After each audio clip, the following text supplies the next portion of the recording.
India को लेकर हाल ही में एक काफी डिस्टर्बिंग रिसर्च पब्लिश की गई। रिसर्च पेपर में लिखा गया था कि इंडियन सबकॉन्टिनेंट दो भागों में टूट रहा है और इसमें सबसे बड़ा खतरा पर्टिकुलरली है लद्दाख, हिमाचल प्रदेश, उत्तराखंड, सिक्किम, अरुणाचल प्रदेश और इवन कुछ हद तक यूपी जैसे राज्यों को भी। इसके पीछे की वजह यह है कि राज्य हिमालय में घुसते चले जा रहे हैं एक धीमी रफ्तार से, और अगर इसी रफ्तार से ये प्लेट्स टूटते जाए तो आने वाले सालों में ये स्टेट्स भारत के नक्शे से पूरी तरीके से गायब हो सकते हैं। And you know what's worse, किसी का भी ध्यान नहीं है और इस प्रक्रिया की शुरुआत ऑलरेडी हो चुकी है।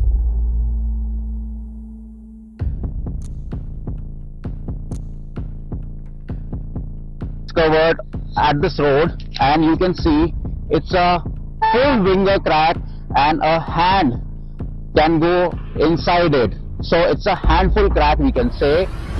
दरअसल दिसंबर 2023 में चाइना के ओशियन यूनिवर्सिटी के जियोलॉजिस्ट जब इंडियन टेक्टोनिक प्लेट्स के नॉर्दर्न एज को स्टडी कर रहे थे, तब उन्होंने उसमें एक ऐसे विचित्र फिनोमेनन को ऑब्जर्व किया जो अब तक किसी भी दूसरे टेक्टोनिक प्लेट में नहीं देखा गया था। बाकी के टेक्टोनिक प्लेट्स अगर कभी स्प्लिट होते भी हैं तो भी वो इस तरह से होते हैं। हमने रिसेंटली जो अफ्रीका की स्प्लिटिंग पर वीडियो बनाया था, वो वीडियो भी इसी तरह की स्प्लिटिंग के बारे में। लेकिन भारत के प्लेट्स की जो स्प्लिटिंग हो रही है ना, वो ऊपर नॉर्थ की तरफ से कुछ ऐसे हो रही है, मानो जैसे कोई पीस ऑफ पेपर का लैमिनेशन उखड़ रहा हो। अब ऐसे में काफी सारे सवाल पैदा होते हैं कि आखिर इंडियन टेक्टोनिक प्लेट्स के साथ ऐसा क्या हो रहा है भारत की सतह के नीचे, पृथ्वी की गहराइयों में। आखिर ऐसी कौन सी प्रक्रिया घट रही है जो भारत को चाइना में ढकेल रही है? क्या इससे हमारे नॉर्दर्न स्टेट्स, इवन हिमालय पर्वत कुछ ही सदियों में बस हमारे इतिहास का एक हिस्सा बनकर रह जाएंगे? और उससे भी इंपॉर्टेंट बात, इस कैटास्ट्रोफिक इवेंट के बाद आखिर हमारे भारत का फ्यूचर कैसा होगा? Well,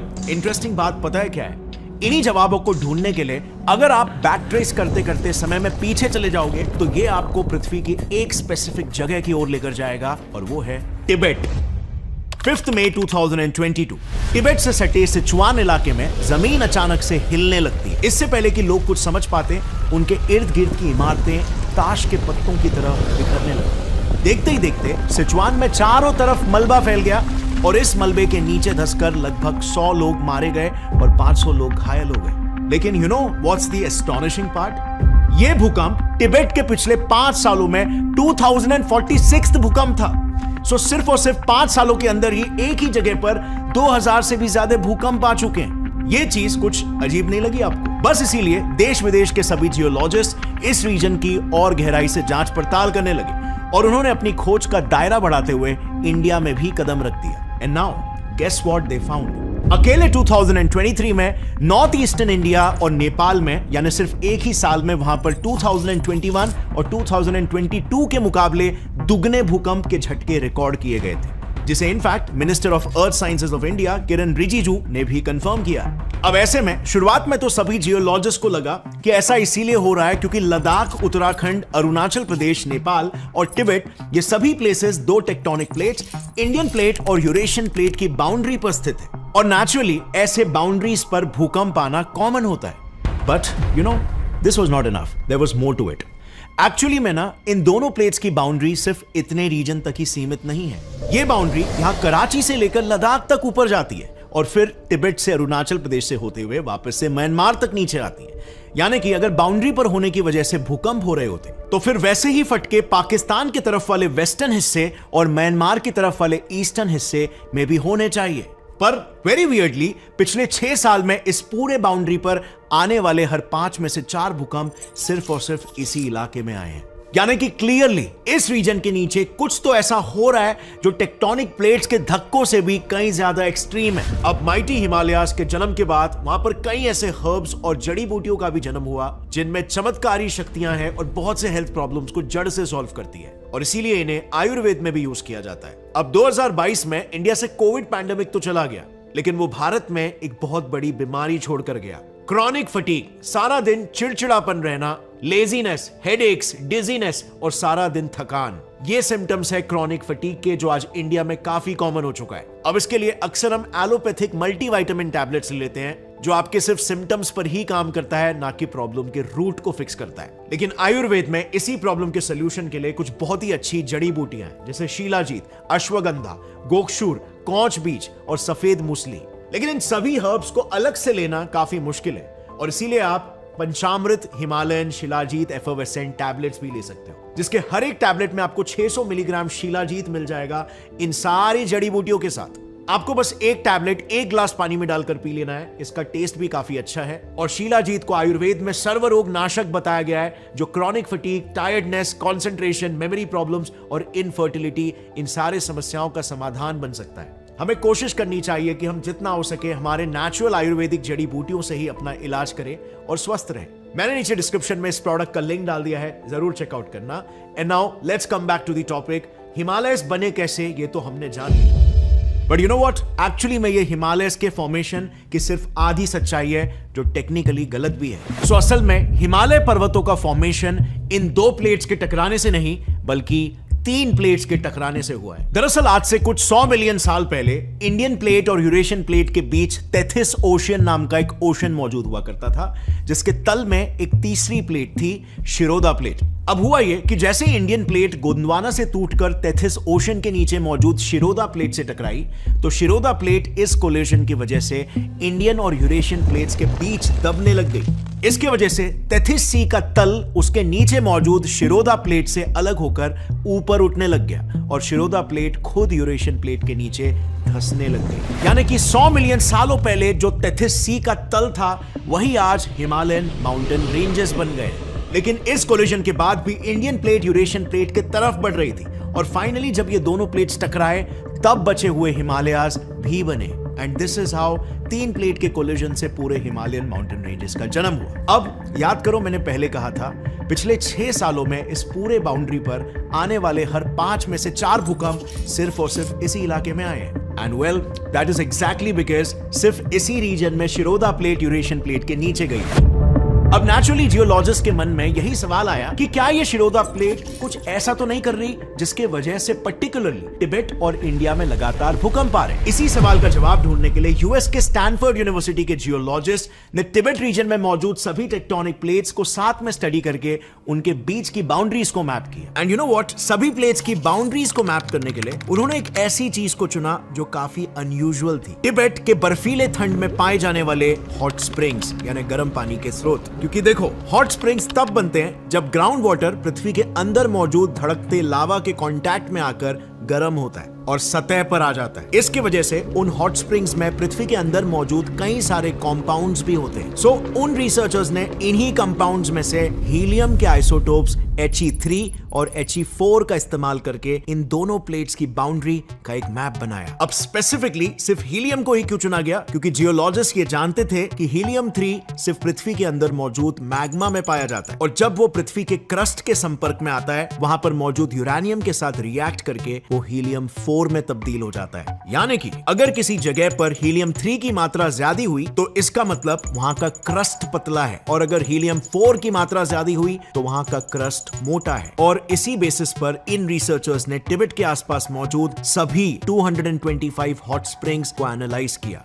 and then what they found was totally shocking. जहां पर normally Indian plate 100 kilometre thick है, वहीं इस मैपिंग में यह देखा गया कि तिब्बत के एरिया में वो सिर्फ 80 किलोमीटर ही थिक है, यानी 20 किलोमीटर पतली। इस ऑब्जर्वेशन के बाद जियोलॉजिस्ट को यह यकीन हुआ कि नक्की इन प्लेट्स के नीचे कुछ तो ऐसा हो रहा है जिसकी वजह से ये प्लेट एकदम पतली होती जा रही है। पर आखिर ऐसा क्या हो रहा है जिसकी वजह से इन प्लेट्स की थिकनेस कम होती जा रही है? इसी सवाल का जवाब जानने के लिए 2023 में चाइना के ओशियन यूनिवर्सिटी ने इस पूरे प्रॉब्लम को एक फ्रेश पर्सपेक्टिव से स्टडी किया। दरअसल चाइना के जियोलॉजिस्ट ने सोचा कि क्यों ना तिब्बत में मौजूद इंडियन प्लेट को एक ऐसी टेक्निक के साथ स्टडी करें जिससे हम एग्जैक्टली ये देख सकते हैं कि पृथ्वी के अंदर एक्चुअली में क्या हो रहा है। और इसके लिए जियोलॉजिस्ट ने तिब्बत के अर्थक्वेक नापने वाले 94 साइज्मिक स्टेशंस से अर्थक्वेक वेव्स का डेटा इकट्ठा किया और फिर उस डेटा को वो डिटेल में स्टडी करने लगे।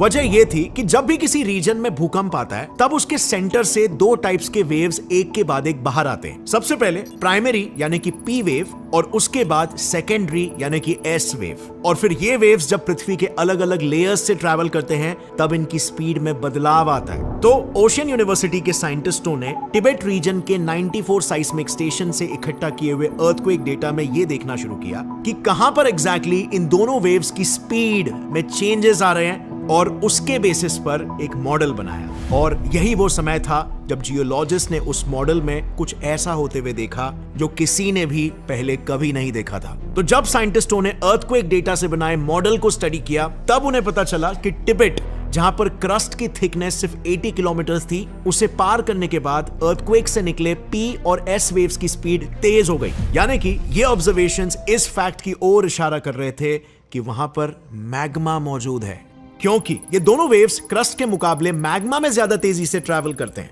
बट देन कुछ ही दूरी तक ट्रैवल करने के बाद इन दोनों वेव्स की स्पीड में फिर से एक बार बदलाव आने लगा और वो स्लो हो गए। इट वाज लाइक कि मैग्मा के नीचे वापस से सॉलिड क्रस्ट मौजूद है। यानी सिचुएशन कुछ ऐसी थी कि क्रस्ट के नीचे मैग्मा था और उस मैग्मा के नीचे वापस से क्रस्ट। और इससे साइंटिस्टों ने यह अंदाजा लगाया कि असल में किसी वजह से तिब्बत रीजन में मौजूद इंडियन प्लेट में ऐसा एक क्रैक आया होगा जिसे पृथ्वी के अंदर मौजूद मैग्मा ने भर दिया। और किसी प्लेट के ऐसे टूटने के प्रोसेस को जियोलॉजिस्ट डीलैमिनेशन कहते हैं। यानी कि जैसे आपने किसी डॉक्यूमेंट को लैमिनेट किया होता है तो वो कई बार उखड़ जाता है ना, सॉर्ट ऑफ वैसे ही हो रहा था हमारे इंडियन प्लेट के एज पर। अब इससे फर्क क्या पड़ता है? वेल, जैसे कि मैंने पहले कहा, भारत की जमीन हर साल धीमी रफ्तार से हिमालय के नीचे घुस रही है और इसी रफ्तार से आने वाले कई हजारों सालों में हमारे नॉर्थ के ये स्टेट्स और यूपी के नॉर्दर्न बॉर्डर का कुछ हिस्सा भारत के नक्शे से हमेशा के लिए गायब हो चुका होगा। और ऊपर से हिमालय पर्वतों का भी भविष्य कुछ बहुत ही सुनहरा नहीं है। यूनिवर्सिटी ऑफ विस्कॉन्सिन की एक जियोलॉजिस्ट रेचल हेडली के अनुसार हमारे हिमालय पर्वत लगातार 4 मिलीमीटर की रफ्तार से ऊपर उठ रहे हैं, लेकिन यह हमेशा के लिए नहीं चलने वाला है। एक समय ऐसा आएगा जब इस स्टीप ऊंचाई की वजह से उसका स्ट्रक्चर अनस्टेबल हो जाएगा और फिर उसके बाद हिमालय पर्वतों के बड़े बड़े टुकड़े तेजी से ढहने लगेंगे और यह तबाही नॉर्थ के उस पूरे हिस्से को uninhabitable बना देंगे। And this brings me to a big paradox of these tectonic plates. तबाही की जड़ को समझकर मे भी आपको ऐसा लग रहा होगा कि अगर टेक्टोनिक प्लेट्स में इस तरह की हलचल ही नहीं होती और वो सभी शुरुआत से एक ही जगह में फिक्स्ड होते तो पृथ्वी कितनी ही शांत होती ह्यूमन लाइफ के लिए, है ना? वेल, शांत तो जरूर होती, लेकिन आप और मैं जिंदा ही नहीं होते आज से 3.5 बिलियन सालों पहले ही पृथ्वी के जियोथर्मल वेंट्स में लाइफ का जन्म पहली बार हुआ, क्योंकि पृथ्वी के प्लेट्स के बीच में के क्रैक से हीट रिलीज होकर लाइफ के लिए सही वातावरण क्रिएट कर पाई, जिसमें कार्बन बेस्ड लाइफ जन्म ले पाई।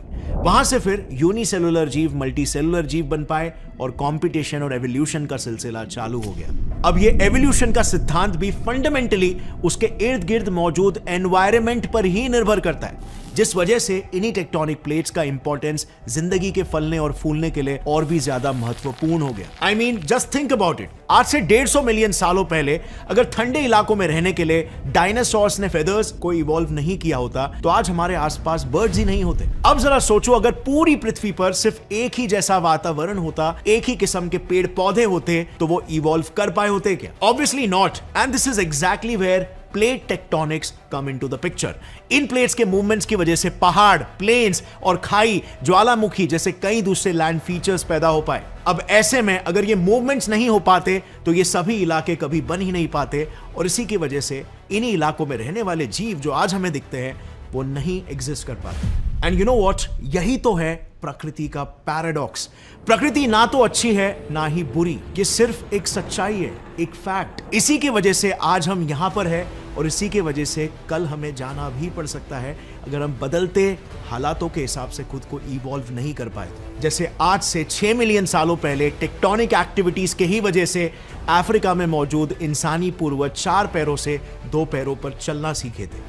अब यह एवोल्यूशन एग्जैक्टली कैसे हुआ, क्यों अफ्रीकन प्लेट 2 टुकड़ों में टूट रहा है और क्यों ये इंडिया को भी इफेक्ट करने वाला है, इस पर ऑलरेडी मैंने एक डिटेल वीडियो बनाई है, जिसे आप ऊपर आई बटन पर क्लिक करके या फिर यहां पर कहीं पर क्लिक करके देख सकते हो। अगर इस वीडियो से आपको कुछ भी नया सीखने मिला, लाइक करके सब्सक्राइब कर लो चैनल को ऐसे ही और इंटरेस्टिंग वीडियोस के लिए। As always keep your curiosity alive. See you next time.